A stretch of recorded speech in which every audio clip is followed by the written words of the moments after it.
Je n'ai jamais entendu les enfants de la maison se plaindre que oh, notre maison est clôturée. Ça nous empêche. Vous savez pourquoi? Parce que la clôture d'une maison est faite pour empêcher ceux du dehors d'entrer. Ce n'est pas pour empêcher ceux du dedans de sortir. C'est le même principe avec la parole de Dieu ou les commandements de Dieu. Ce n'est pas pour t'entraver si tu es un enfant de Dieu. C'est pour te protéger, pour empêcher que le mauvais rentre. Mais quand nous regardons le commandement de Dieu, nous avons tendance à dire « Ah non, ça nous empêche ». Si ça t'empêche, c'est parce que tu es dehors. Tu n'es pas l'enfant de la maison. Allô? Oh là là là là là là là. Ça, c'est partir fort là. Aïe, aïe, aïe. Oh là. Bon, donc, si tu es dans la famille, si tu es un enfant de la maison, tu es content qu'il y a des clôtures. Parce que ça te fait sentir en sécurité, ça te fait sentir protégé. Amen. Et maintenant, à quoi servirait une clôture s'il y a des trous dans la clôture? Ça ne sert à rien. Ça servirait à rien. Je me rappelle quand nous avons acquis la bâtisse de Beaubien. La bâtisse de Beaubien était une bijouterie. Et à l'intérieur, il y avait un coffre-fort dont la porte seulement pesait à 4 tonnes, 8000 livres. Juste la porte du coffre-fort. Pour l'ouvrir, il fallait que tu aies au moins déjeuné. Parce que c'était lourd. Et je me rappelle, je ne sais pas si le pasteur Jaï va s'en rappeler, un jour on parlait avec le propriétaire et il racontait comment, quand ils ont construit la bâtisse, et lui il était bijoutier, et comme il avait des diamants, des choses dans ce coffre-là, pendant qu'il construisait, ou un peu avant, il y a eu un vol qui s'est fait dans une autre bijouterie. Les gens ont localisé le coffre-fort. Ils ont fait un trou dans le mur juste derrière. Ils ont pris tout ce qu'il y avait et ils sont partis. Alors lui, quand il a construit le coffre-fort, il s'est assuré que le mur du coffre qui a été collé au mur extérieur était doublement armé. C'était du solide. C'est pourquoi si tu vas à l'église de l'Est, tu vas voir que la plateforme, il y a je ne sais pas comment on appelle ça, il y a comme un mur qui sort comme ça. C'était pas pensé pour mettre les écrans d'un côté, c'était pour cacher le restant du mur du coffre-fort qu'on n'a pas pu enlever. Parce que quand on essayait de l'enlever, le mur extérieur venait avec. Parce qu'il ne voulait pas avoir un trou dans le mur. Sinon, le mur ne lui servait à rien. Sinon, les murs ne lui servaient à rien. Aujourd'hui, on va parler d'un trou dans la clôture. On va parler d'un trou dans la clôture. Et on va prendre cette leçon encore une fois dans le sens de nous préparer que nous devons avoir une bonne clôture autour de nous. Parce que si la clôture a un trou, cette clôture ne nous sert pas à grand-chose. Amen. Alléluia. Avez-vous déjà entendu les histoires des gens qui s'évadent de prison? Ils vont prendre des heures et des heures et des heures et des jours à creuser dans un mur. Et il y avait, ça c'est une histoire vraie, à l'ombre de Shawshank, c'est une prison où le gars était tellement intelligent. Il enlevait juste un peu comme ça de terre chaque jour et dans le mur du fond. Et il mettait ça dans sa poche et il a fait un trou dans sa poche. Et quand ils sortaient pour leur promenade, ben, il balançait la terre quand il se promenait, jusqu'à ce qu'il a eu un trou assez pour s'échapper et il est sorti par ce trou. Un trou. Tu ne veux pas avoir un trou dans le mur. Amen. Alléluia. Et regardons Job chapitre 1, versets 9 et 10. Job nous dit, et Satan répondit à l'Éternel, et c'est d'une manière désintéressée que Job craint Dieu. Hein? Ne l'as-tu pas protégé, lui, sa maison et tout ce qui est à lui? Tu as béni l'œuvre de ses mains et ses troupeaux couvrent le pays. Regardez Romains 2, plutôt Romains 12. On va lire 3 versets comme ça et puis on va se lancer dans notre étude aujourd'hui.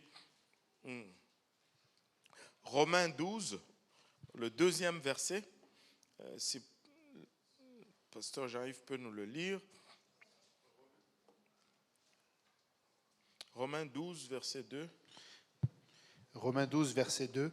Ne vous conformez pas au siècle présent, mais soyez transformés par le renouvellement de l'intelligence, afin que vous discerniez quelle est la volonté de Dieu, ce qui est bon, agréable et parfait. Ne vous conformez pas au siècle présent. Ne faites pas comme ceux d'aujourd'hui.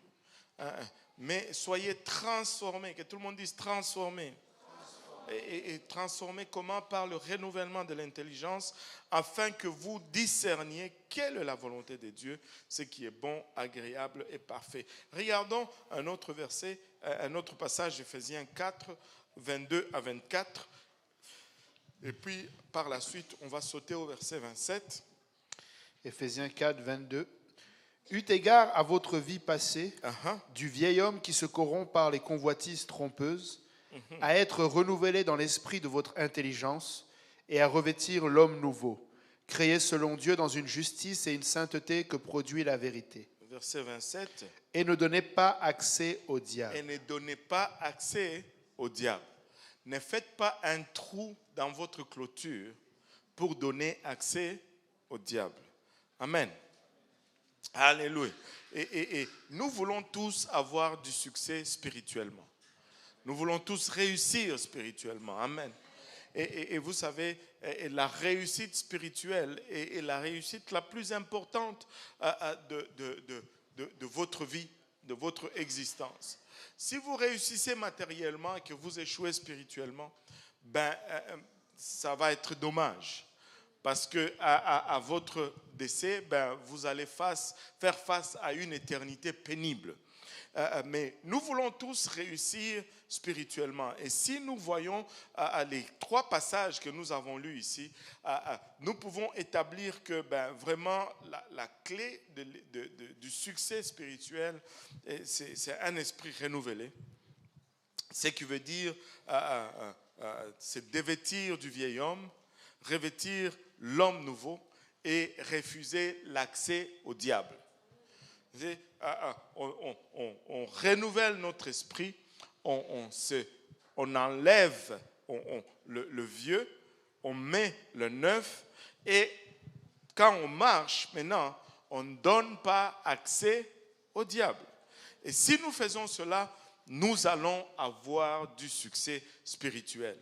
Maintenant, comment est-ce que le diable nous attaque? Pourquoi est-ce que le diable utilise une zone particulière de notre être pour nous attaquer? Premièrement, nous devons réaliser que nos pensées, que tout le monde dise pensées, nos pensées sont conçues pour servir de clôture autour de notre esprit.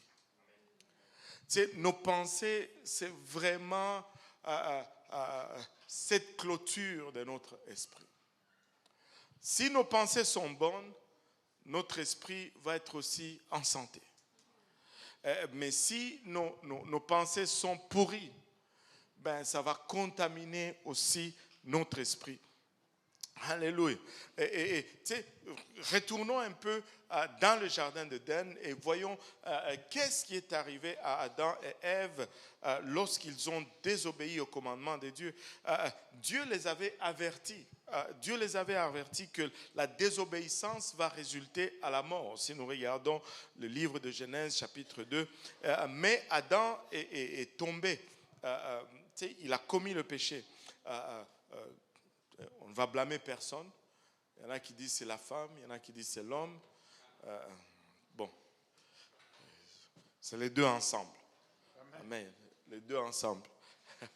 Et donc, lorsqu'ils ont commis le péché, ils ont désobéi à Dieu.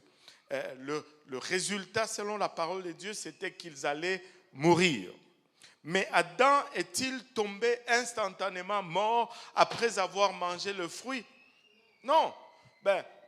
Physiquement, non. Il a continué à vivre. Nous voyons qu'il a vécu pour 930 ans. 930 ans. Et en passant, les années dans la Bible, ce sont les années de 300 et quelques jours. Amen. Les années n'étaient pas courtes. À l'époque, Adam a vécu 930 ans. Amen. Moi, je pense que c'est peu. Parce que moi, je suis en route pour l'éternité. Ah, vous voyez. 930 ans, c'est pas beaucoup. Parce que Dieu nous appelle à vivre pour l'éternité. Amen. Donc, ça ne devrait pas choquer un enfant de Dieu. Parce que nous aspirons à l'éternité. 930 ans Adam a vécu, mais nous pouvons constater toutefois que l'homme n'est pas mort instantanément lorsqu'il a mangé le fruit défendu. Mais vu que l'homme était un être spirituel, c'est dans son esprit que la mort est entrée. La mort est devenue effective dans son esprit. Maintenant, qu'est-ce que cela signifie? Il y a toujours une espèce de controverse là-dessus, parce que le corps, nous le savons, nous le voyons, nous pouvons le toucher, et quand le corps ne fonctionne pas, c'est facile de l'identifier. Quand le corps meurt, tout le monde le sait. J'ai regardé les nouvelles, je pense que c'était hier ou avant-hier, quelque part en Amérique latine, il y a une maman qui était décédée. On l'a mis dans le cercueil, on allait l'amener pour l'enterrer lorsqu'ils ont entendu que dans le cercueil, quelqu'un frappait. Hey!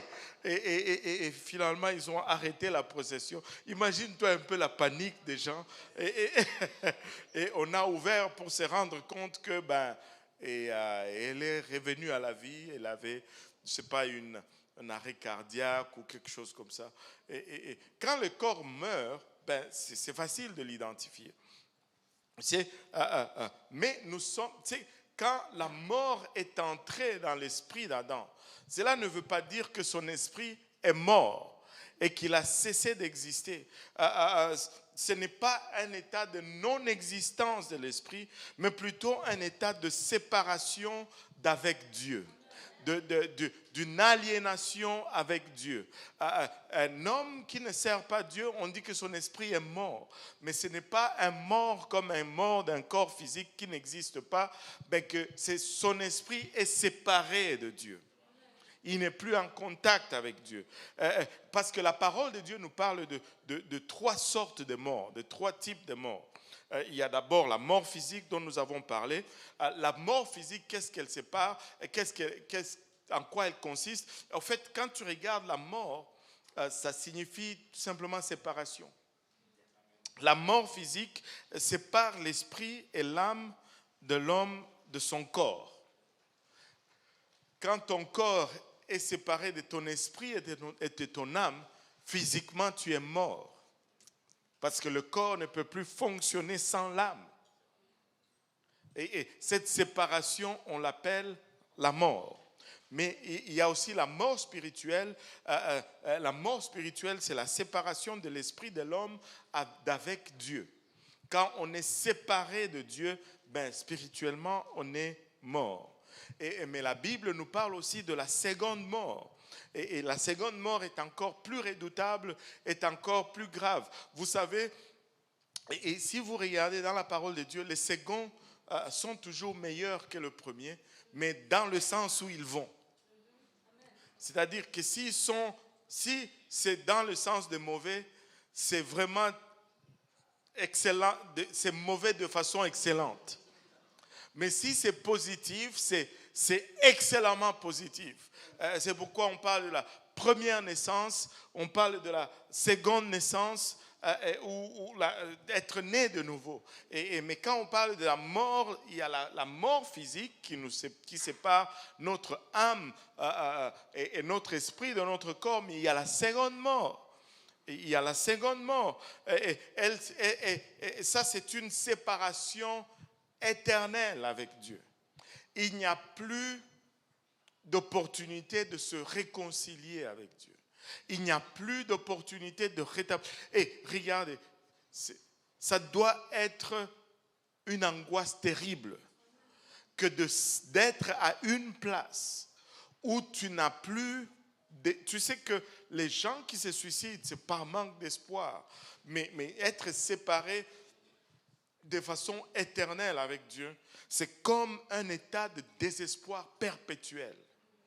Tu veux te tuer, mais tu n'arrives même pas à te tuer. Parce que tu es déjà mort. Tu ne peux plus mourir.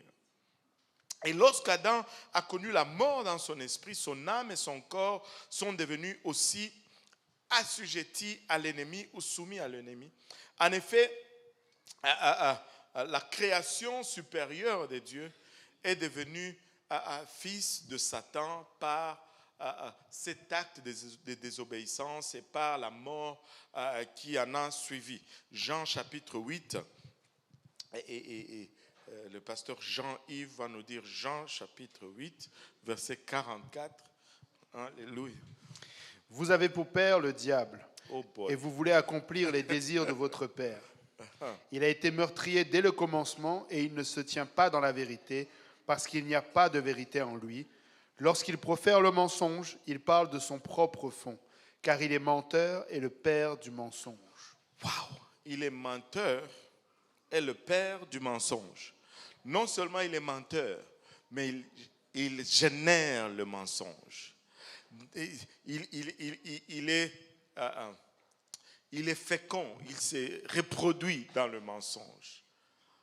Et quand nous ne marchons pas selon la vérité, nous sommes ses enfants. Et regardez Romains 5, verset 19, Romains 5, 19.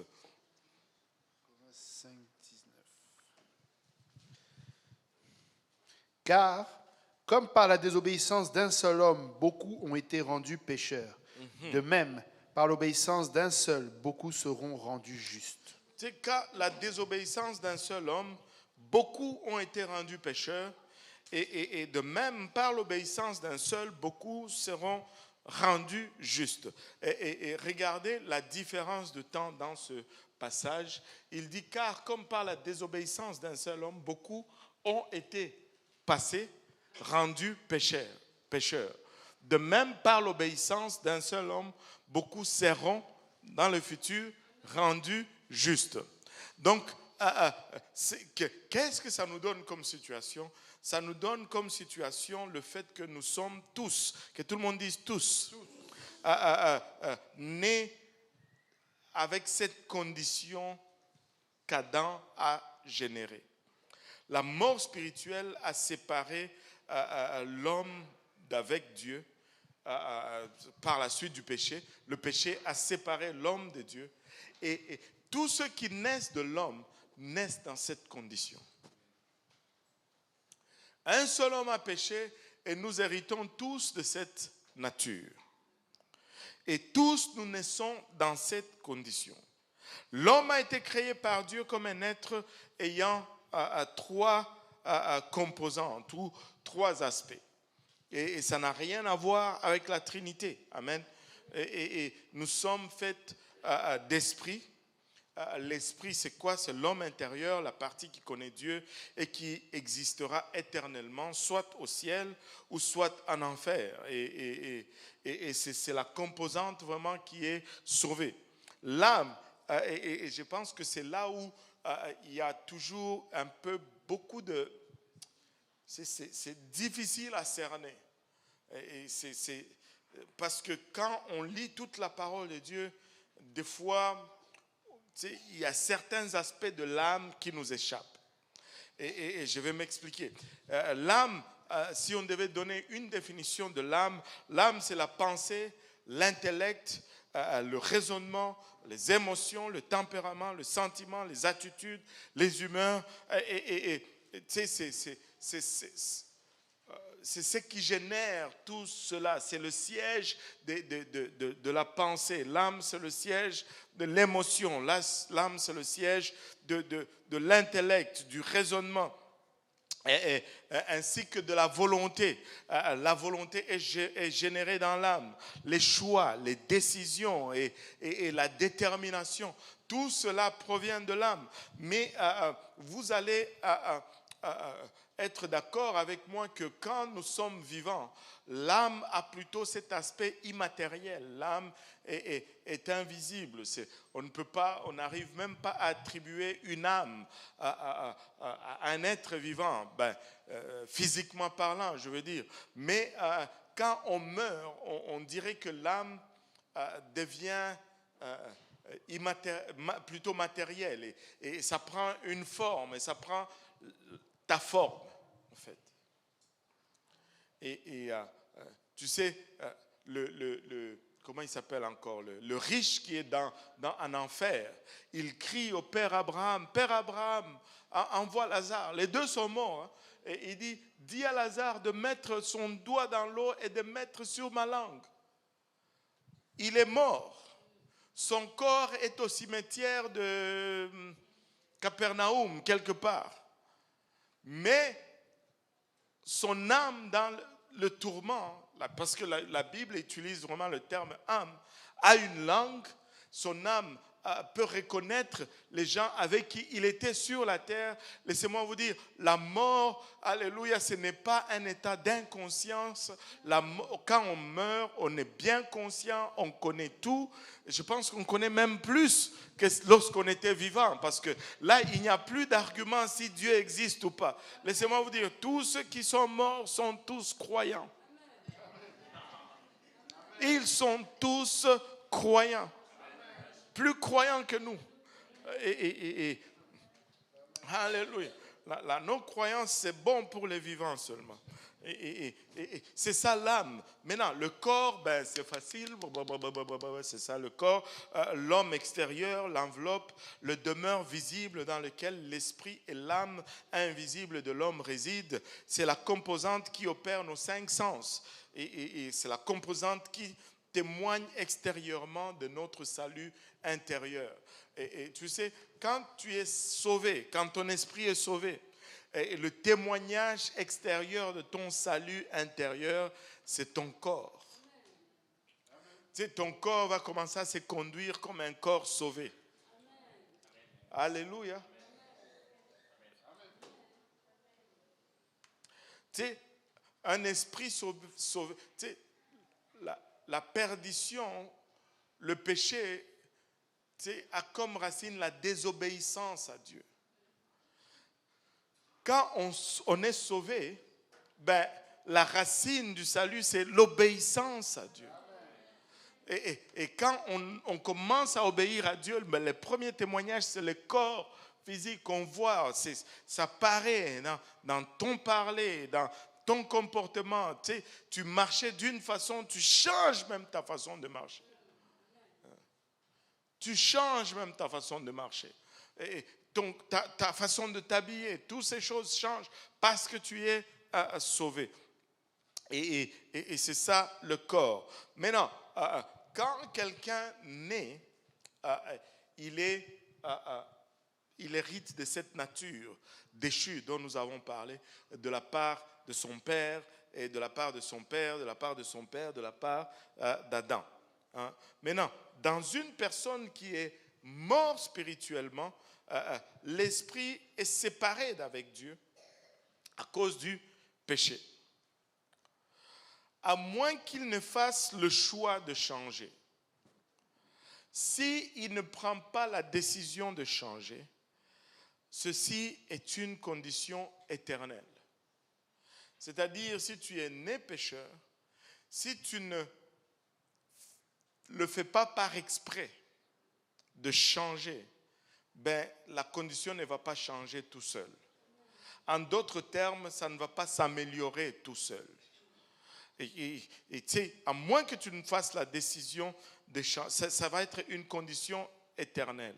Et vu que l'esprit est mort, c'est l'âme qui prend le contrôle et est dirigée par l'intellect, les émotions et la volonté. Une telle personne ne peut comprendre les concepts ou les choses spirituelles car ben, il n'y a aucune connexion avec Dieu. Et c'est pourquoi on ne commence pas à enseigner le principe du royaume à quelqu'un qui n'est pas sauvé. On prêche l'évangile. C'est pourquoi on essaie de prêcher l'évangile tous les jours, tous les dimanches, à chaque opportunité. Parce qu'il faut que les gens soient sauvés d'abord pour qu'ils puissent comprendre les concepts de la parole de Dieu. Nos anciens disent ceci, tu ne peux pas commencer à nettoyer le poisson avant de l'avoir pêché.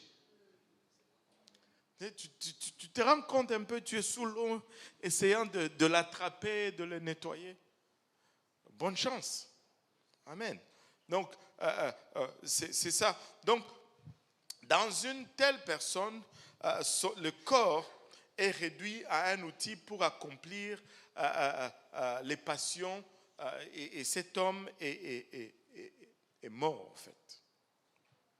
Mais dans une personne spirituellement vivante, c'est-à-dire une personne qui est née de nouveau, l'esprit est en communication avec Dieu grâce au salut.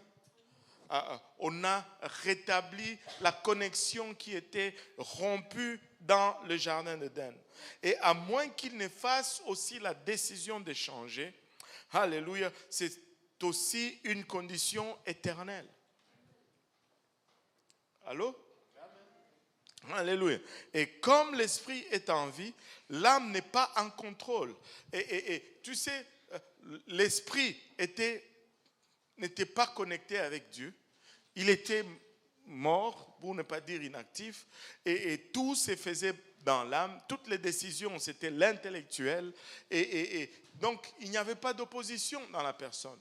Mais maintenant que l'esprit est vivifié, l'âme ou l'intellectuel va dire faisons ceci, mais l'esprit qui est maintenant réveillé, qui est maintenant connecté à Dieu dit ça c'est pas vraiment bon pour nous.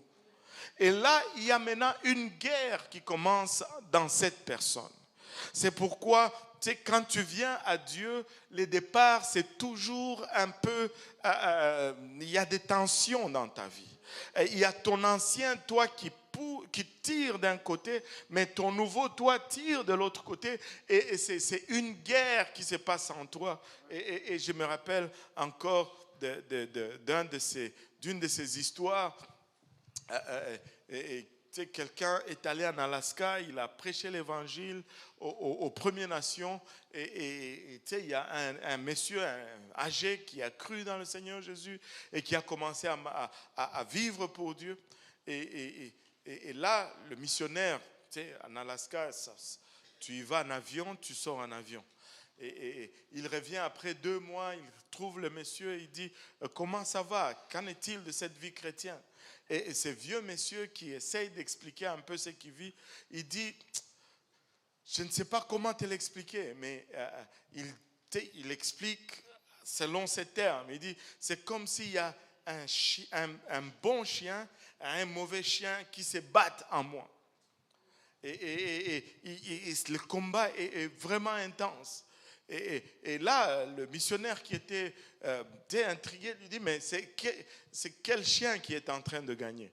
Et le vieux monsieur répond sagement, c'est lui que je nourris le plus a toujours le dessus. C'est lui que tu vas nourrir le plus, il va gagner. Si tu nourris ton intellect, ton intellect, tes émotions vont prendre le dessus. Et les émotions, c'est dangereux. Les émotions, c'est pas bon. Parce que les émotions, c'est pouf, pouf, pouf, pouf. Ça monte, ça descend. Ça monte, ça descend. Allô? Je ne dis pas qu'on doit être comme des gens non émotionnels. Mais c'est pas bon. Il ne faut pas nourrir ses émotions. Il faut nourrir son esprit. Maintenant, il y a cette guerre qui se passe dans l'âme et le corps naturel, dans l'âme et le corps naturel, à l'Esprit de Dieu qui habite maintenant dans cet homme racheté. Et maintenant, pour accomplir la volonté de Dieu et ne pas permettre la satisfaction du désir de la chair, un tel homme doit mener une vie de discipline, une vie de combat. Et cet homme qui est né de nouveau, il est littéralement immortel.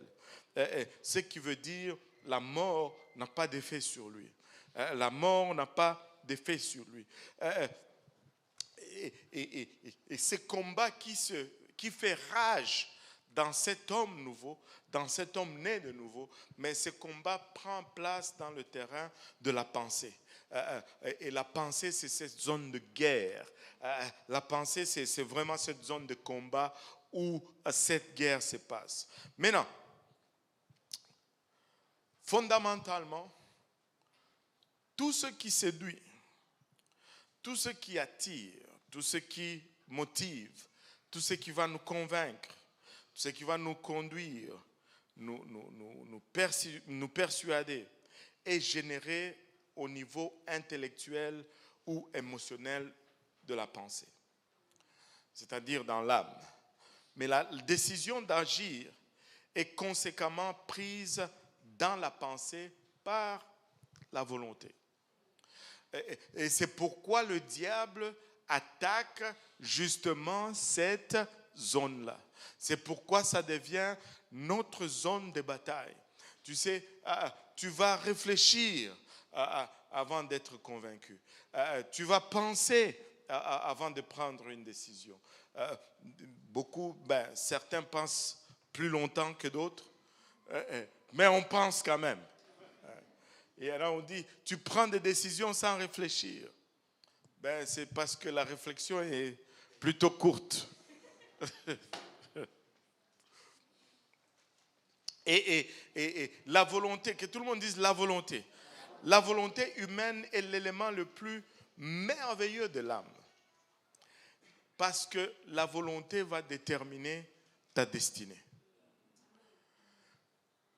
Et Dieu nous donne la volonté. Tu sais, c'est pourquoi très souvent, quand on dit, prions pour telle personne, pour qu'il change, par exemple.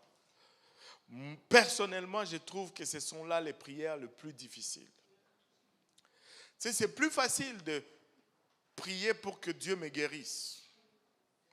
Parce que ça n'implique pas ma volonté, vraiment. Mais c'est plus difficile. Tu sais, moi, j'utilise toujours ce terme. C'est plus difficile quand il y a une tierce volonté impliquée. Parce que la volonté est puissante et Dieu donne la volonté à l'homme. Et Dieu ne viole pas la volonté de l'homme. Et on peut voir cela comme, waouh, peut-être qu'il aurait dû pas nous donner cette volonté. Qui a déjà pensé à cela? Seigneur, tu aurais dû me faire juste un robot parce que des fois c'est difficile de prendre cette bonne décision. Et tu dis, mais enlève donc moi cette volonté parce qu'elle me conduit toujours dans des catastrophes. Mais Dieu ne va pas t'enlever ta volonté. Et c'est la chose la plus précieuse que Dieu nous donne. Mais, parce que sans la volonté, vous savez que sans la volonté, nous ne pouvons même pas aimer. Allô? Sans la volonté, laissez-moi imaginer. Sans la volonté, c'est comme si tu vas vers un homme ou une femme, plus vers une femme, c'est les hommes qui sont plus agressifs, avec une arme. Tu dis, tu m'épouses ou je te fais sauter la cervelle. quelle belle histoire d'amour cela va être. C'est impossible d'aimer s'il n'y a pas de volonté. Allô? Et donc, il ne faut pas regarder la volonté comme un handicap. C'est puissant, mais c'est beau, la volonté. Et c'est un don de la part du Seigneur. Alléluia. Et la volonté est autant extraordinaire et importante parce qu'elle détermine notre destinée. Notre volonté va déterminer notre destinée. En d'autres termes, tu vas décider où tu vas aboutir. Tu sais, il n'y a pas... il n'y a pas des choses que Dieu a écrites que tu dois faire absolument et que tu n'as pas le choix, tu dois les faire et ça va t'arriver. Non, ça ce n'est pas... si tel était le cas, Jésus n'allait pas venir pour mourir, il allait juste réécrire cette histoire-là. Et on allait tous être sauvés. Amen. Mais nous avons une volonté. Maintenant, l'âme ou la pensée est cruciale dans l'obtention du salut. L'âme est cruciale dans l'obtention du salut. Regardez Ézéchiel 18. Ézéchiel 18 nous parle d'une façon forte. Là. Ézéchiel 18, verset 20, nous indique clairement que l'âme ou les pensées, c'est vital ou c'est crucial en ce qui concerne l'obtention du salut. Ézéchiel 18, 20. L'âme qui pêche, c'est celle qui mourra. L'âme qui pêche, c'est celle qui mourra. Donc si on pêche, on pêche avec l'âme. Ça commence là. Et si on pêche, on meurt. Et dans les étapes de la nouvelle naissance, mon âme se répand. Amen. Mon corps est baptisé et mon esprit est rempli du Saint-Esprit. Et Dieu adresse ainsi les trois parties de l'être. Et l'âme doit se repentir. Je dois me décider de me repentir. Et c'est un processus qui commence. Les mauvaises choses, si tu prends les bonnes décisions, les bonnes habitudes, les bons environnements, toutes ces mauvaises choses vont commencer à disparaître. Avez-vous, je ne sais pas pour vous, vous êtes probablement né dans l'église, mais moi, je ne suis pas né dans l'église. Je viens du monde. Et lorsque j'étais dans le monde, j'aimais Bob Marley. Ça n'a pas l'air, hein? Pourtant, en tout cas, anyway. Je connaissais toutes ces chansons. Je les connaissais toutes. Et quand je suis venu au Seigneur, ça a pris du temps. Des fois, ces chansons partaient tout seules dans l'âme. Il fallait décontaminer l'âme continuellement jusqu'à ce que... Je me rappelle un jour, je ne sais pas avec qui on était, mais j'étais avec le frère Mutombo. On était chez Portugalia. Quelle tristesse, Portugalia a fermé indéfinitivement. C'est triste, mais bon. Que le Seigneur nous console. On était chez Portugal. Tu te rappelles, frère Mutombo? On était là et puis la musique qui jouait, on dirait qu'ils avaient une compilation d'une vidéo. Tu sais, quand les VHS sont sortis, il y avait maintenant les vidéoclips. On dirait que toutes les chansons, comme ça se suivait dans cette vidéo, c'était la même playlist qui jouait dans. Après tout, le diable est méchant. Il est vraiment méchant. Des années, loin, au Congo, là, il vient nous retrouver ici avec même musique, même ordre. Oh, oh, oh. C'était comme... Tu es là, tu dis, oh là là, il faut qu'on mange vite et qu'on parte d'ici parce que la nourriture est déjà commandée. Tu es bombardé dans tes pensées. C'est une guerre maintenant. Tu veux l'étouffer, mais toute ça ressort. Anyway.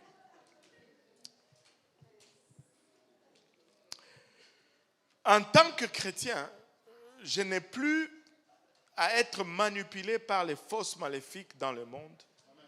parce que j'ai Jésus qui vit en moi. Le diable va faire des assauts, mais je ne suis plus tout seul.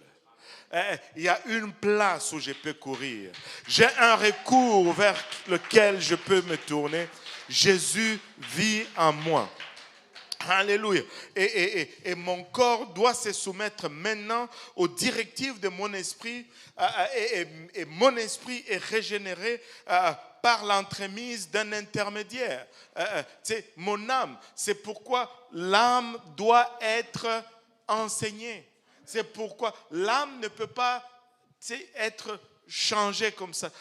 L'âme est enseignée. On enseigne à l'âme. C'est pourquoi venir au service de mercredi, c'est important. Tu ne peux pas changer l'âme d'une autre façon qu'en l'enseignant, qu'en la nourrissant. L'âme est enseignée. C'est ainsi que ma pensée qui détermine la qualité de mon service envers Dieu est affectée. C'est parce que j'ingurgite les bons enseignements, la parole de Dieu. C'est pourquoi je dois lire la parole de Dieu tous les jours. C'est pourquoi les seuls cantiques que je dois écouter, ce sont les cantiques qui exaltent et qui glorifient Dieu. C'est pourquoi quand on parle des choses perverses, je ne suis pas là. C'est pourquoi les blagues que je vais faire ou que je vais entendre, ça doit être des choses propres parce que j'enligne mon âme. J'enligne mon âme. Et c'est ainsi que ma pensée, qui détermine la qualité de mon service envers Dieu, est affectée. Et c'est pourquoi la maturité chrétienne devient importante. Un chrétien mature ne va pas argumenter avec ces choses. Il va jeter toute sa musique mondaine et il va avoir la musique qui glorifie Dieu. Vraiment la musique qui glorifie Dieu. Et laissez-moi juste ouvrir une petite parenthèse. Même dans cette soi-disant musique chrétienne, nous ne pouvons pas prendre n'importe quelle musique chrétienne. Nous ne pouvons pas prendre n'importe quelle musique chrétienne. Je me rappelle, j'avais acheté un CD. À un moment donné, il s'appelle Jeremy Camp. J'ai écouté ces CD parce qu'il y avait un chant même qu'on chantait ici à l'église. Je ne me rappelle plus c'est lequel. Et c'était waouh. Et j'ai acheté le CD. Et je l'écoutais dans ma voiture. Et à un moment donné, je me suis rendu compte d'une chose. Il y avait 9 chansons sur ces CD. Mais pas une seule fois on a mentionné le nom de Jésus. Je peux vous dire, même là où j'étais, lorsque ça m'a frappé dans mon esprit, j'étais sûr, dans métropolitaine, quand tu passes, Jean Talon, tu es dans le fond là, tu vas vers le centre-ville, autoroute des Caries, pas métropolitaine, des Caries. Quand tu vas vers le centre-ville, là, tu dépasses Jean Talon, tu commences à approcher Sainte-Catherine, Queen Mary, poum, ça m'a frappé. Pas une seule fois le nom de Jésus. Là, tu te demandes, le Seigneur qu'il est en train de dire ici, c'est qui? Moi, je voudrais savoir, parce qu'il y a plusieurs qui se font appeler Seigneur. Oh, il dit, Père, on l'a lu, il est Père de mensonges. De quel Père sommes-nous en train de faire référence ici? Et écoute, j'ai jeté ce CD. Je l'ai jeté parce qu'il y avait quelque chose qui n'allait pas. Poum, débarrasse. Même la musique, nous ne pouvons pas juste prendre n'importe quelle musique. Nous devons chercher vraiment ce qui glorifie Jésus-Christ. Il y a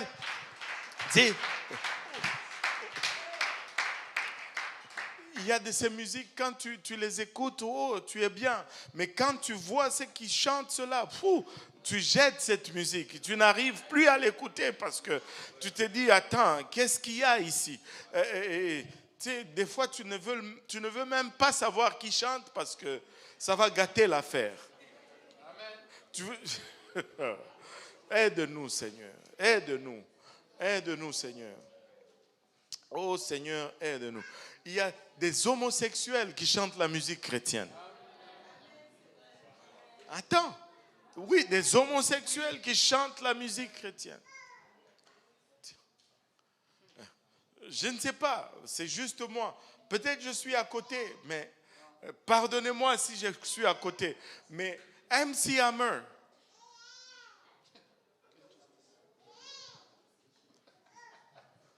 vous ne connaissez pas? Talk about revolution. Talk about revolution. Vous, mais c'est pas là. C'est comme tu ne sais plus si tu es dans le monde ou si tu es. Avez-vous remarqué les concerts? Avez-vous déjà été dans un deuil congolais? C'est toujours la même chose. On va toujours mettre Alain Moloto et tous ces gens à l'écran là. Tout le temps, quand c'est deuil. C'est tout le temps. Mais laissez-moi vous dire ceci. Quand tu baisses le son et que tu regardes l'image, les gens chantent, les gens dansent, les gens sont pomponnés, les gens sont... Tu regardes cette foule, sont baissés.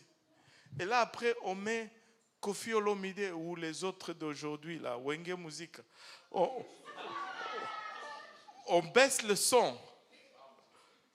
C'est la même foule. C'est la même foule. C'est pareil. Il faut faire... Avez-vous... Laissez-moi juste... Je veux pas être un extrémiste, mais je veux être un extrémiste. Avez-vous remarqué que... ce que je voulais dire, c'est que je ne veux pas faire... C'est pas un parti pris. Amen. C'est pas un parti pris, mais je suis là. Avez-vous remarqué que c'est notre chorale ici qui n'est pas des professionnels. Ils vont faire un chant. Le même chant, quand tu écoutes ça avec notre chorale, et quand tu écoutes avec celui qui a créé même cette chanson, c'est pas pareil. Tu sais, j'écoutais « Il m'aime, il m'aime ». Ça, c'est ma chanson favorite, même si on se moque de moi avec ça, là. Alléluia. Bon, on va garder certains secrets du chantier sur les chantiers. OK? J'ai écouté cette chanson, Sifa la chante, écoute, je suis, waouh. Et là, je me dis, mais qui a chanté cette chanson? Je suis allé chercher, j'ai essayé d'écouter, je n'ai pas duré 3 minutes. Je suis retourné sur J. Peniel. Je suis retourné sur J. Peniel. Tu sais, parce que c'est du sûr. Tu sais ce que tu manges. Ce n'est pas contaminé. C'est juste ça. Bon, vous allez en faire ce que vous voulez. Mais même la musique chrétienne, soi-disant, il faut faire attention. Maintenant, pourquoi est-ce que Satan attaque nos pensées? Satan, tu sais, le diable est sans puissance contre l'esprit de l'homme. Le diable ne peut rien contre toi.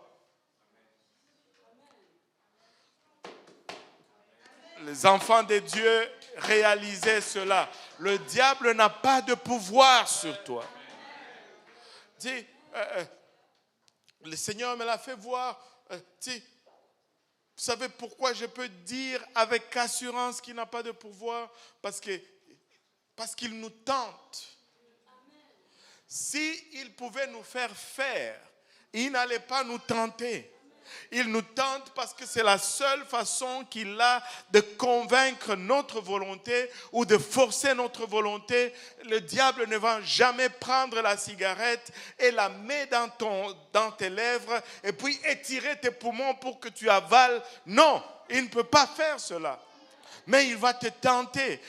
Lorsqu'il te tente, tu lui donnes accès et tu le fais toi-même. C'est pourquoi il attaque nos pensées. C'est parce qu'il n'a pas de pouvoir. Et si nous réalisons que c'est là où il tire sa force, ben nous pouvons barricader ce lieu afin qu'il n'ait plus d'accès à qui nous sommes. Et le diable ne peut vous forcer de vous perdre. Le diable ne peut pas, te perdre. Il n'y a que vous-même qui pouvez prendre cette décision. Wow. Oh, c'est à cause de lui que je suis perdu. Non, à cause de toi-même. Parce que tu es la seule personne à prendre cette décision. Dieu lui permet occasionnellement de nous tourmenter dans la chair, c'est-à-dire dans nos corps. Des fois, nous tombons malades, nous avons ces choses. Mais même en ce temps-là, même dans des situations pareilles, Dieu lui donne toujours une limite qu'il ne peut pas traverser. Parce que quand il s'en prend à Job, Dieu lui dit, vas-y. C'est le diable qui dit, ah, toi tu as mis une clôture autour de lui. Enlève seulement cette protection, on va voir s'il peut te servir. Dieu dit, ok. Et regardez la vie de Job. C'est une protection après l'autre que Dieu enlève. Une protection après l'autre que Dieu enlève. Mais à chaque fois, le diable doit aller parler à Dieu pour que cette limite soit enlevée. Allô? Il ne se décide pas seul à enlever cette limite. Laissez-moi vous dire, tu te sous-estimes des fois beaucoup, mais des fois, on le fait juste pour se justifier. C'est pourquoi je n'aime pas trop quand les gens disent, oh, c'est spirituel. Très souvent, c'est spirituel, c'est un mot code pour ne pas dire, je ne veux pas faire l'effort. Je ne veux pas faire la... Non, nous savons que c'est spirituel, mais nous savons que Dieu t'a aussi donné une volonté capable de décider. Je ne suis pas en train de nier qu'il y a des combats spirituels, mais tout n'est pas spirituel. Mais comment est-ce qu'on vainc les spirituels? Oh, fou. Comment est-ce que tu vas vaincre les spirituels?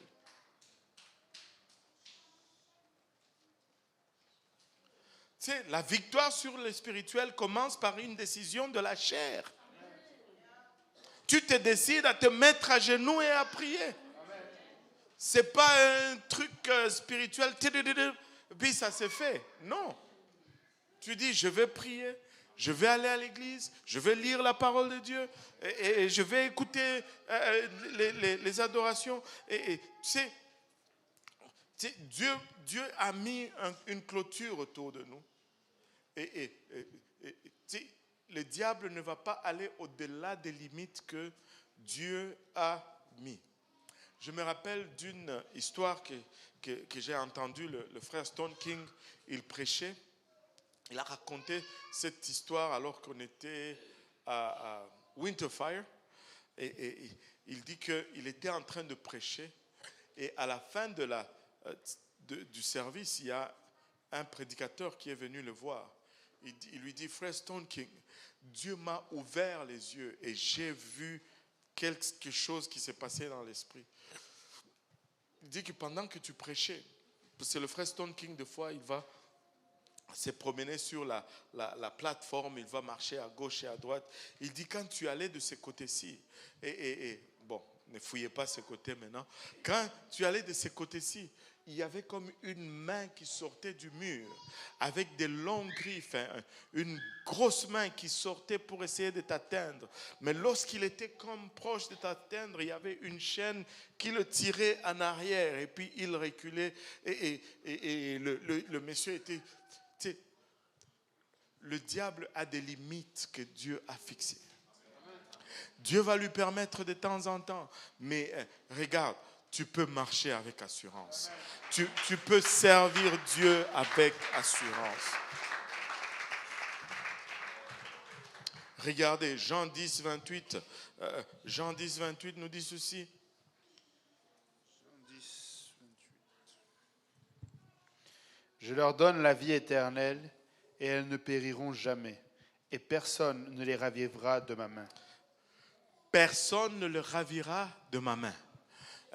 Personne ne le ravira de ma main. Mais cela ne signifie pas qu'ils ne peuvent pas sortir de ma main eux-mêmes.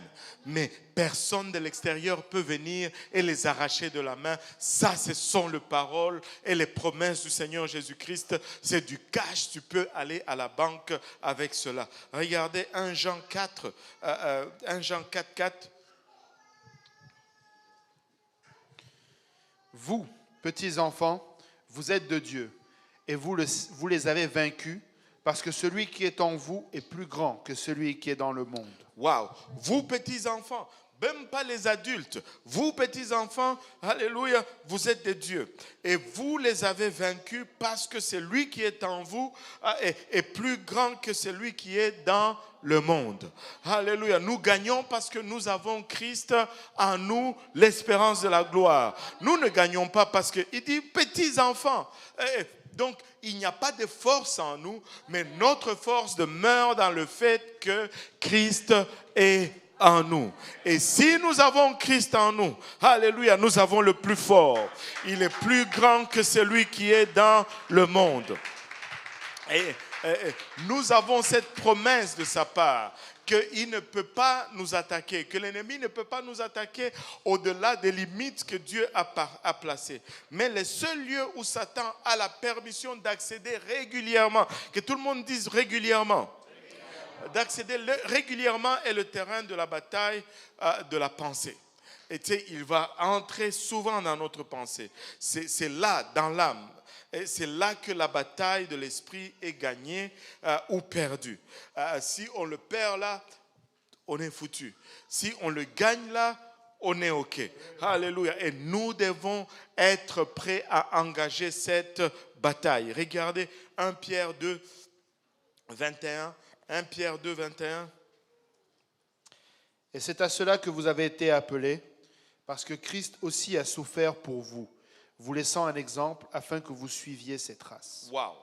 Et tu sais, plusieurs théologiens disent que le symbolisme de la couronne d'épines sur la tête de Christ est vraiment ce symbolisme de cette bataille de pensée dans lequel le Seigneur nous donne la victoire. Dans lequel le Seigneur nous donne la victoire. Christ est passé par là.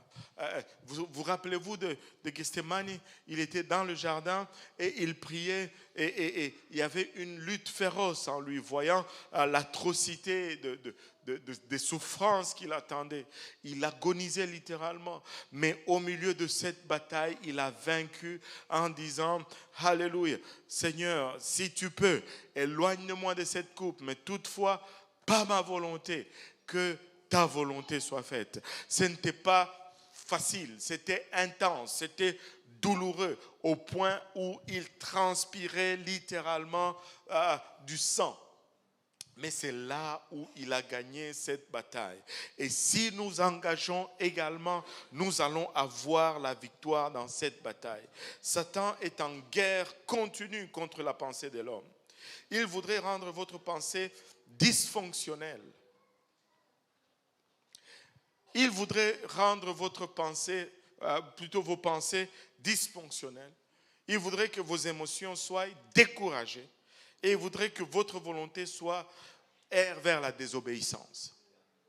Et tu sais, des fois, tu vas être là, tu te dis, mais d'où est-ce que me vient cette pensée? Des fois, tu es même fatigué de toi-même. Tu dis, Seigneur, délivre-moi. C'est une bataille qui s'est faite là-dedans. Des fois, tu es émotionnellement, tu es découragé. Tu n'as plus envie, le ouf là, il n'est plus là. Je ne sais pas comment on appelle ça. Les Anglais disent the fight, mais le ouf, c'est le désir de se battre là. Des fois, tu as juste envie de dormir. Allô? Fuis le lit. Lève-toi, fais quelque chose. Parce que tu ne vas jamais être encouragé dans le lit. Allô? Le lit, ce n'est pas un lieu d'encouragement. C'est peut-être un lieu de repos. Mais je n'ai jamais été encouragé dans le lit. Je ne sais pas pour vous. Tu vas te battre là-dedans et puis au final, c'est seulement quand tu sors que les choses commencent à aller mieux. Avez-vous remarqué cela? Alléluia. Et il veut que nos pensées soient dysfonctionnelles, qu'on ne réfléchisse pas de la façon que Dieu désire que nous réfléchissons. Regardez 2 Corinthiens 10, 3 à 5. Tu sais, là, tu commences à errer vers la désobéissance. Si nous marchons dans la chair, nous ne combattons pas selon la chair. Car les armes avec lesquelles nous combattons ne sont pas charnelles, mais elles sont puissantes, par la vertu de Dieu, pour renverser des forteresses. Nous renversons les raisonnements et toute hauteur qui s'élève contre la connaissance de Dieu, et nous emmenons toute pensée captive à l'obéissance de Christ. Nous amenons combien de pensées? Toutes pensées captives à l'obéissance de Christ. Écoutez, il faut, si tu veux arriver à cette place, il faut commencer d'abord à assainir ton environnement avec discipline. Des fois, c'est tellement anodin, mais ça reste là-dedans et ça va prendre de mois avant que tu ne déracines cela. Bombarde-toi avec la parole de Dieu. Bombarde-toi avec les louanges et les adorations. Bombarde-toi avec les psaumes et les cantiques. Nourris-toi de ces choses-là afin que tes pensées soient protégées, afin que ton mur n'ait pas de trous. Et la stratégie de Satan, regardez sa stratégie. Satan essaye toujours, il essaye constamment de bâtir une forteresse dans ta pensée. Et si tu lui permets de réussir, il va percer un trou dans la clôture à travers lequel il lancera ses attaques. Tu sais, il y a de ces habitudes qu'il faut briser deux fois. Il y a de ces fréquentations qu'il faut briser. De ces manières, parce que ça devient une façon de penser. Et ce n'est pas bon. Une forteresse spirituelle, c'est quoi? C'est une façon de penser imprégnée de désespoir qui nous amène à accepter une situation comme étant inchangeable. Alors que nous savons quelle est la volonté de Dieu pour nous. Tu sais, des fois, un péché est tellement répétitif que tu arrives à cette place où tu te dis, bon, ça, peut-être que je n'arriverai jamais à vaincre cela. Non, ça c'est une forteresse. Ça, c'est une forteresse. Bats-toi. Bats-toi encore. Alléluia. Bats-toi. Pleure sur toi-même. Mais sois sincère. Bats-toi encore. Relève-toi et repousse. Relève-toi. Tu sais, des fois, là,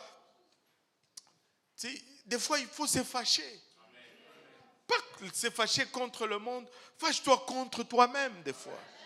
Tu sais, je suis fatigué de moi-même. Je suis fatigué de ceci. J'en ai marre. Je n'en veux plus. Et là, le changement commence. Tu sais, il faut arriver à cette place où tu te dis, non, ça finit, niet. Tu sais, fini, assez de se faire écraser. Assez de se faire manipuler. Assez de se faire avoir. Assez de tomber toujours dans le même piège. Et parce que la façon de penser est tordue. Tu ne te bats même plus. Tu deviens juste une victime.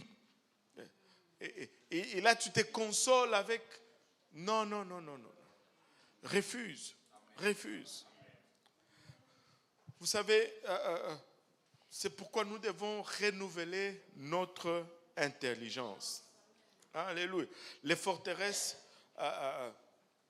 vont se situer dans nos pensées. Et ça va se situer dans nos pensées. Les forteresses sont souvent... celle-ci est choquante. Les forteresses sont souvent constituées de bons raisonnements. Tu raisonnes, tu peux arriver à cette place où tu raisonnes ton handicap et ça commence à faire du sens. Tu raisonnes ton péché ou ton mal et ça commence à être acceptable. Et c'est pourquoi, si tu veux te repentir, la première des choses, c'est de ne pas justifier. Quelqu'un qui justifie un péché ne s'en repent jamais. Ah, tu as fait ça. Ah ben c'est parce que. Fini, oublie ça. Oublie ça. C'est, oui, bon, en tout cas, je suis là, mais aide-moi Seigneur. C'est pas bon, je suis tombé, aide-moi. Mais quand on commence à trouver une raison, on ne va jamais appliquer la repentance. Jamais. Parce que le mal est justifié, en fait. Et ce qui est justifié, tu sais, quand tu vas à l'école, là, tu sais, une absence justifiée, il n'y a pas de punition. Allô? Et c'est pas bon. C'est pas bon. Les forteresses se développent souvent sous l'ombre de notre force. Très souvent, c'est dans les zones où nous sommes forts que les forteresses vont se glisser et se cacher parce que nous agissons un peu avec imprudence, beaucoup de confiance, beaucoup d'assurance. Ben, le diable, il se glisse là tranquillement. Et il faut juste être prudent. Et tu sais, il faut juste être prudent. Il faut juste être prudent. Et tu sais,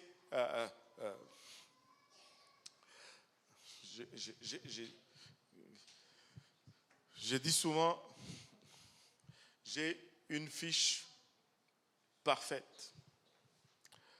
0 défaite, 0 victoire. Parce que quand il y avait la bataille, moi je fouillais. Moi je fouillais. C'est être là en train de se battre. Je prends la fuite. C'est quand je fouille là, je ne perds pas. Allô? Tu sais, n'essaye pas de te battre avec le mal. Ou, tu sais, fuis. Alléluia. Les forteresses sont souvent activées par un traumatisme pénible. Tu sais, tu as subi quelque chose de la part de tes parents, de la part des frères et sœurs, et ça devient une béquille pour justifier de ne pas marcher droit avec Dieu. Regarde, peut-être que tes parents étaient alcooliques, mais ce n'est pas une excuse pour ne pas servir Dieu. Peut-être même, il y a des gens dont les parents étaient dans la sorcellerie, mais ils peuvent servir Dieu et ils servent Dieu aujourd'hui. Tu sais, mais on va utiliser les traumatismes ou des situations qu'on a vécues comme forteresses. Mais si tu veux servir Dieu, tu vas le servir, peu importe, alléluia, la génération de laquelle tu es issu. Tu peux juste être une première génération. Tu peux juste être celui qui fait la différence. Tu peux juste être celui qui change la trajectoire de toute une famille, de toute une lignée, de tout un clan, de tout un nom, de toute une progéniture. Tu peux le faire. Avec Jésus, tout est possible. Je n'ai pas besoin d'être alcoolique parce que mes parents étaient alcooliques. Je n'ai pas besoin d'être dans la sorcellerie parce que mes parents étaient dans la sorcellerie. Je n'ai pas besoin de mener une vie de fornication parce que mes parents, alléluia, étaient polygames.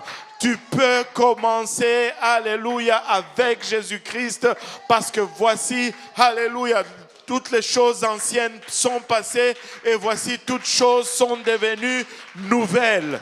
Alléluia. On peut commencer, on peut rejeter tout traumatisme, on peut rejeter, alléluia, tout ce que l'ennemi a essayé de faire dans notre vie et dans notre passé. Vous savez, une façon efficace, je vais probablement le faire témoigner un jour, c'est le frère Gérard. Il vient à la maison pour m'aider à construire, à refaire la cuisine. Vous savez, si tu penses que tu as vécu une vie misérable, tu n'as pas encore rencontré Gérard. Tu ne l'as pas encore rencontré. Et tu sais, si lui peut servir Dieu, quiconque ici peut servir Dieu. Quiconque ici peut mener une vie victorieuse dans le Seigneur. Seigneur, aide-nous, papa. Et tu sais, on peut vivre au-dessus du traumatisme. Alléluia. Les forteresses vont créer un double raisonnement qui fait suite à une instabilité émotionnelle. Avant d'aller plus loin, tu sais, je parlais avec Gérard et il m'a raconté comment il a été maltraité par tellement plusieurs personnes. Il a fait une dépression et il était là, il disait, Seigneur, je ne m'en sors pas, je ne m'en sors pas. Le Seigneur lui dit, allez, va faire ta douche et habille-toi. Il dit, il fait sa douche, il s'habille. Il prend un papier et un crayon. Commence à écrire tous leurs noms. Il a écrit tous leurs noms. Il dit, un après l'autre, va les voir et va leur demander pardon.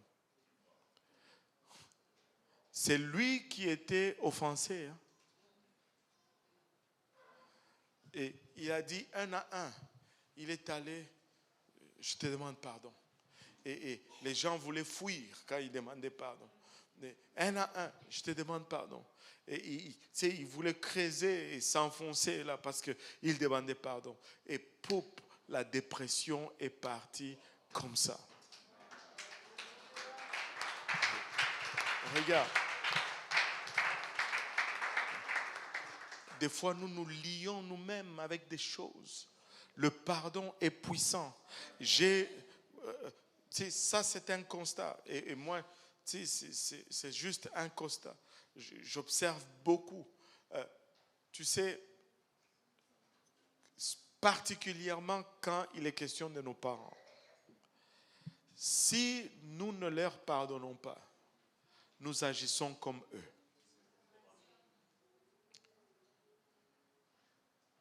Tu sais, j'ai observé personne après personne. Oh, mon père était abusif, il était violent, blablabla, mais il ne le pardonne pas. Mais tu le vois comment il traite ses enfants, il est en train de reproduire la même chose. C'est comme ça que les esprits se reproduisent. Tu sais, ça crée l'offense et ça a un lit fécond où ça va se reproduire. Mais quand tu pardonnes, cet esprit n'a rien pour s'accrocher en toi. Le pardon est puissant, le pardon libère, le pardon délivre, le pardon est nécessaire et est important, premièrement, pour celui qui est offensé. Et c'est pourquoi le Seigneur nous demande de pardonner. Quand nous pardonnons, nous relâchons. Et quand nous relâchons, c'est pourquoi tu vas te rendre compte, tu vas rendre, les gens qui abusent sexuellement les autres, tu vas voir que si tu regardes leur historique, eux-mêmes, ils étaient abusés. Les gens qui sont violents, eux-mêmes, ils étaient agressés souvent dans leur enfance. Et ils reproduisent le même. Il faut pardonner si tu veux te libérer de ces esprits. Alléluia. Et tu ne veux pas être victime de l'instabilité émotionnelle. Alléluia. Parce qu'il y a une forteresse en toi. Les forteresses ne peuvent être renversées que par les armes spirituelles. Les forteresses ne peuvent être renversées que par les armes spirituelles. On va se lever tous ensemble et 2 Corinthiens 10.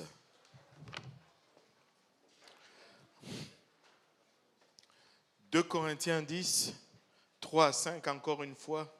Si nous marchons dans la chair, nous ne combattons pas selon la chair. Tu ne peux pas combattre selon la chair, car les armes avec lesquelles nous combattons ne sont pas charnelles. Alléluia. Mais elles sont puissantes par la vertu de Dieu pour renverser des forteresses. Nous renversons les raisonnements. Les forteresses sont des raisonnements. Nous renversons les raisonnements et toutes ces hauteurs qui s'élèvent contre la connaissance de Dieu et nous amenons toute pensée captive à l'obéissance de Christ. Alléluia. Que le Seigneur nous aide à vaincre ces pensées. Pouvons-nous élever nos voix pour un moment? Alléluia. Pouvons-nous juste pour un moment connecter? On a encore un peu de temps. Pouvons-nous parler au Seigneur pour un moment? Alléluia. Pouvons-nous aller humblement devant lui en reconnaissant qui nous sommes? Alléluia.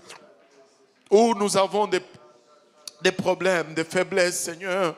Papa, nous venons remettre, Papa, ces secteurs entre tes saints bras, Seigneur. Nous venons plaider ton sang précieux, Papa, sur nos pensées, Papa. Nous venons renverser toute forteresse, Papa. Toute pensée, alléluia, nous amenons captive à l'obéissance de Christ, Papa. Que ce soit la volonté de Christ qui prime dans nos pensées, Seigneur. Papa, donne-nous des raies, Seigneur, aux choses qui te sont agréables, Papa. Donne-nous des tendres, Papa, ilabashata, assez, Papa, à ceux qui t'est cher, Seigneur. Ce que tu considères, Seigneur Jésus-Christ, ilabashata. Oro katamanaya heta. Permets que nos clôtures, Papa, se dressent, Papa. Il a bachata et que toute brèche soit réparée.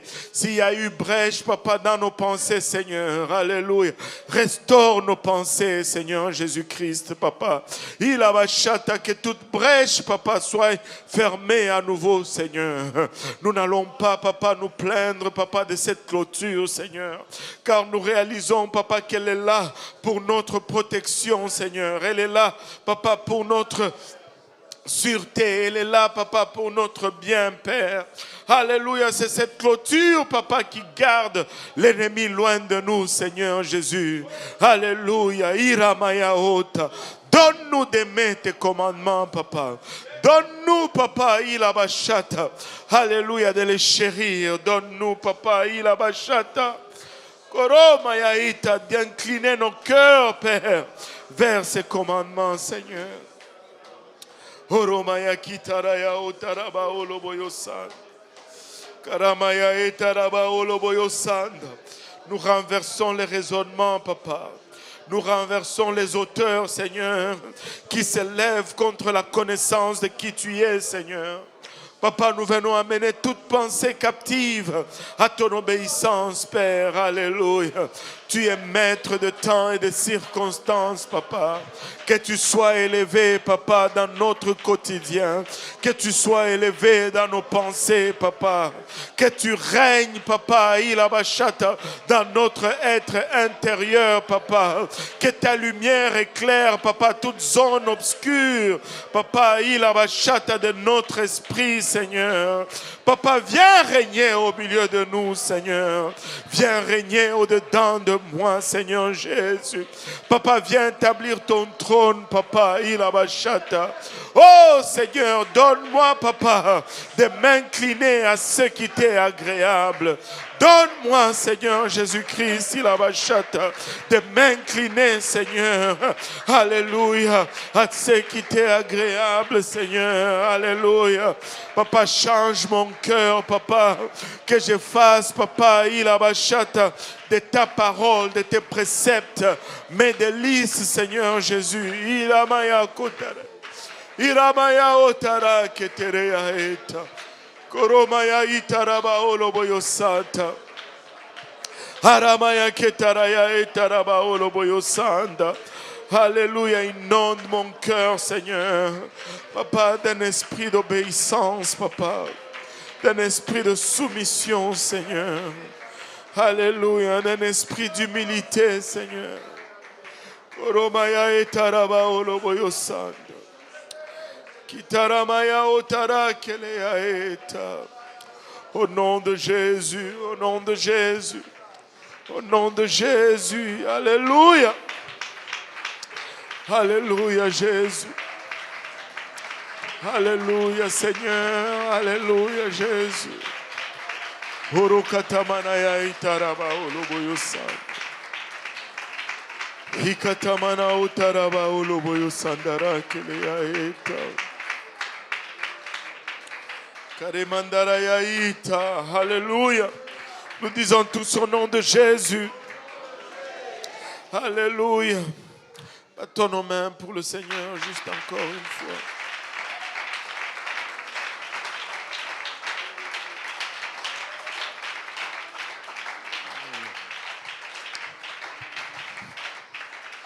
Alléluia.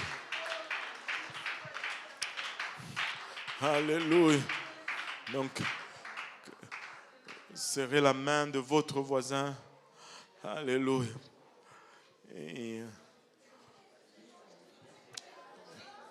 Et n'oubliez pas la semaine prochaine, d'abord la fête des pères et la semaine prochaine, l'école des disciples.